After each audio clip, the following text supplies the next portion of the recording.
আমি সুব্রত ভট্টাচার্য, ফুটবলার হিসেবে আমি অনেক জায়গায় খেলেছি, অনেক জায়গায় আনন্দিত যে নারকোটিক কন্ট্রোল ব্যুরো যেভাবে পদক্ষেপ গ্রহণ করেছে এই ড্রাগসের ব্যাপারে, যেটা আমাদের যুব সম্প্রদায়কে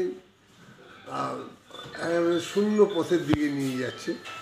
সেই ড্রাগসকে বঞ্চিত করার জন্য, সেই ড্রাগসকে মানে সঠিকভাবে কাছে না আনার জন্য, ব্যবহার না করার জন্য যেভাবে এই ড্রাগ কন্ট্রোল ব্যুরো যেভাবে একটা পদক্ষেপ নিয়েছে, আমি মনে করি যে ড্রাগসের মধ্যে দিয়ে যদি মানুষ, যুব সমাজ, আজকের যুব সমাজ যদি ড্রাগসের মধ্যে দিয়ে সমাজে এগিয়ে যেতে চেষ্টা করে, সেটা অনেক বড় ভুল হবে, অনেক বেঠিক সিদ্ধান্ত হবে, যার মধ্যে দিয়ে মানুষ পিছিয়ে পড়বে, এগোতে পারবে না। তার শারীরিক হোক, মানসিক হোক, সামাজিক হোক, সব দিক দিয়েই পিছিয়ে যাবে, এগোতে পারবে না।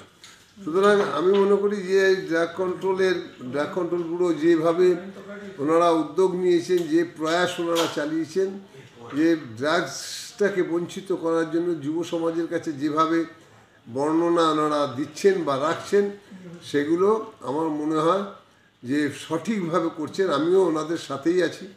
আমি চাই যে এই ধরনের ড্রাগসের যারা আছে তাদেরকে সংশোধিত করার জন্য, তাদেরকে সঠিক পথে এগিয়ে নিয়ে যাওয়ার জন্য আমরা সবাই মিলে যে উদ্যোগ নিয়েছি, যে প্রয়াস আমরা চালিয়েছি, সেগুলো সঠিকভাবে যেন আগামী দিনে রাখা হয়। তাতে says yes to life, no to drug.